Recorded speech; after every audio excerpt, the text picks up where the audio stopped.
Bismillahirrahmanirrahim. Assalamualaikum warahmatullahi wabarakatuh. Pada menjunjung titah perkenan Kebah Dulia Maha Mulia Paduka Seri Baginda Sultan Haji Hassanah Bolkiah Muizzaddin Waddaulah Ibni Almarhum Sultan Haji Omar Ali Saifuddin Sa'dul Khairiwaddin Sultan dan Yang di-Pertuan Negara Brunei Darussalam bahawa negara Brunei Darussalam akan menyambut Hari Raya Aidilfitri esok 11 April 2024. Pengumuman mengenai penglihatan anak bulan Syawal disiarkan melalui radio dan televisyen Brunei. Pada menjunjung titah perkenan ke bawah duli yang maha mulia, Paduka Seri Baginda Sultan Haji Hassanah Bolkiah Muizzaddin Waddaulah Ibni Almarhum Sultan Haji Omar Ali Saifuddin Sa'dul Khairiwaddin Sultan dan Yang di-Pertuan Negara Brunei Darussalam, maka yang berhormat Yang di-Pertuan Majlis Ugama Islam Negara Brunei Darussalam dengan ini mengumumkan bahawa awal bulan Syawal 1445 Hijriah bersamaan tahun 2024 Masihi di negara Brunei Darussalam jatuh pada hari Khamis 1 Syawal 1445 Hijriah bersamaan 11 April tahun 2024 Masihi. Dimaklumkan juga kepada sekalian umat Islam di negara ini bahawa sembahyang sunat Hari Raya Aidilfitri akan diadakan di semua masjid, surau dan balai ibadat di seluruh negara pada hari tersebut bermula pada jam 7.30 pagi. Rombongan yang ditugaskan untuk melihat anak bulan Syawal tahun 1445 Hijrah terdiri daripada Jurutera Awang Haji Amir Hishamuddin bin Pihin Orang Kaya Amanah Pahlawan, Datuk Seri Setia Awang Haji Zakaria, Setiausaha Tetap Infrastruktur Perumahan dan Profesional Kementerian Pembangunan, Hakim-Hakim Syar'i dan para pegawai Mahkamah Syariah, Jabatan Kehakiman Negara, Jabatan Perdana Menteri bersama para pegawai dari Kementerian Hal Ehwal Ugama, para pegawai dari Jabatan Ukur Kementerian Pembangunan. Rombongan tidak berhasil melihat anak bulan Syawal. Rombongan berada di Menara DST Ibu Pejabat Bangunan DST, Taman Rekreasi Tanjung Batu Kampung Sabun Pekan Muara dan Bukit Agok Jerudong di daerah Brunei dan Muara, Bukit Ambok daerah Tutong dan Bukit Lumut daerah Belait.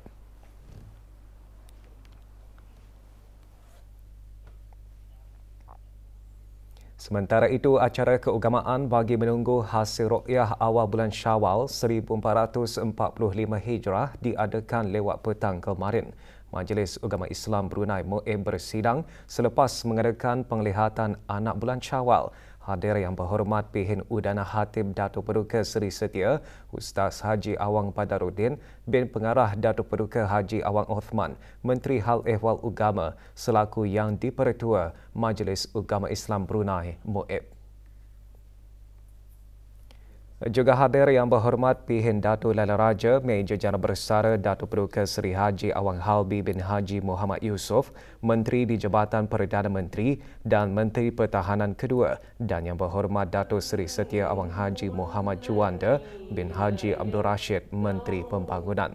Terdahulu diadakan persembahan membaca Al-Quran, bacaan tahlil dan doa arwah, diikuti dengan sembahyang fardu maghrib berjemaah.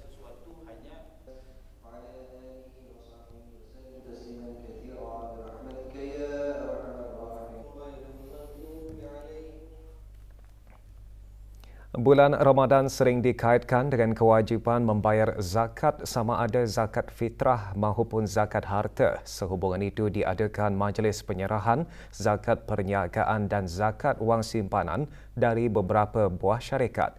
Kesemua zakat diserahkan kepada Yang Berhormat Pihin Udana Hatib Datuk Paduka Seri Setia Ustaz Haji Awang Badaruddin bin Pengarah Datuk Paduka Haji Awang Othman, Menteri Hal Ehwal Ugama selaku Yang di-Pertua Majlis Ugama Islam Brunei MUIB.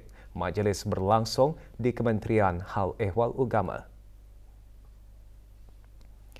Perbadanan Tabung Amanah Islam Brunei menyerahkan zakat wang simpanan pelanggan berjumlah RM4,439.89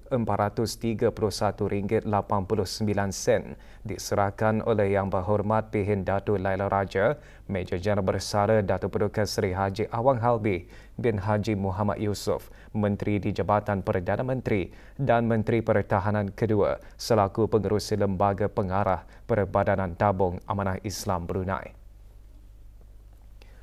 Zakat perniagaan Kotiba berjumlah lebih RM56,000 dan zakat perniagaan syarikat Al-Bukhari Sendirian Berhad berjumlah lebih RM25,000 masing-masing diserahkan oleh Awang Haji Matasan bin Haji Bongsu, pengerusi Lembaga Pengarah Kotiba, dan Taimur Alam, penolong pengurus syarikat Al-Bukhari Sendirian Berhad.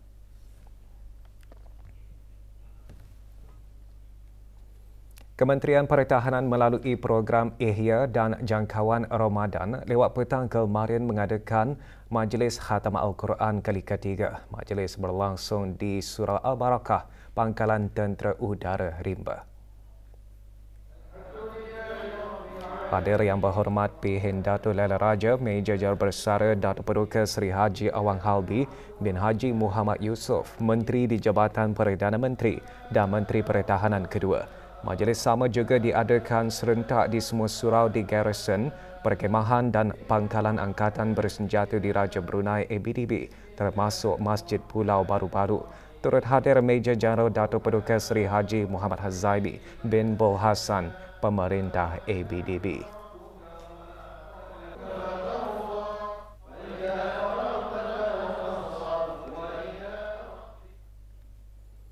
Kementerian Sumber-Sumber Utama dan Pelancongan melalui Jabatan Kemajuan Pelancongan melancarkan Direktori Produk Pelancongan dalam talian pertamanya yang mengongsikan aktiviti pelancongan, produk dan perkhidmatan berkaitan bagi keempat-empat daerah. Majlis berlangsung di Balai Khazanah Islam Sultan Haji Hassanal Bolkiah di Ibu Negara.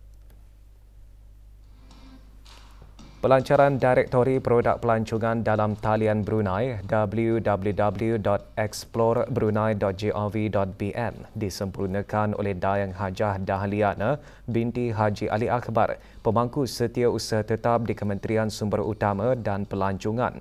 Dayang Salinah binti Haji Muhammad Saleh, pemangku pengarah Jabatan Kemajuan Pelancongan, dalam ucapannya menekankan direktori tersebut diharap dapat memberi manfaat kepada perniagaan berkaitan pelancongan dalam meningkatkan tawaran, pemasaran dan membantu ejen atau pengendali pelancongan dalam memberikan pakej pelancongan yang lebih menarik. Direktori berkenaan termasuk 300 aktiviti pelancongan, produk dan perkhidmatan berkaitan.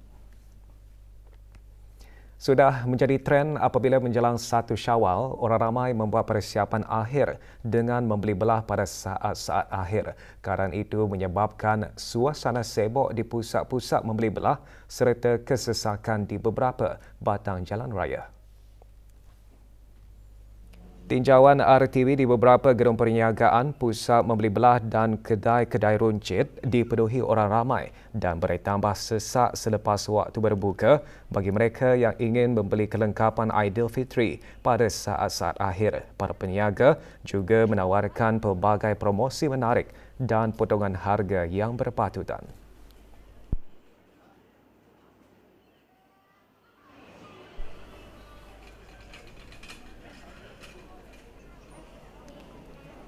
Laluan menuju ke pusat-pusat perniagaan pula mengalami kesesakan yang jarang berlaku pada hari biasa. Keadaan ini setentunya menguji kesabaran para pengguna jalan raya.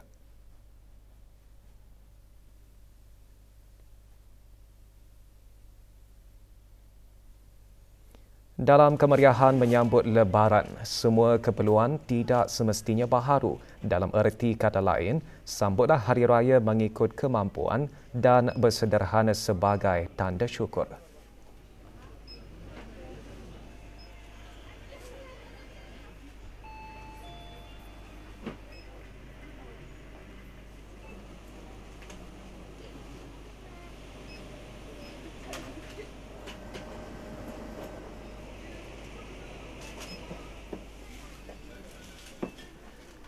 Stesen minyak juga menjadi tumpuan orang ramai dengan deretan kereta yang panjang untuk mendapatkan bekalan minyak. Semasa Hari Raya pertama, beberapa stesen minyak masih beroperasi di keempat-empat daerah.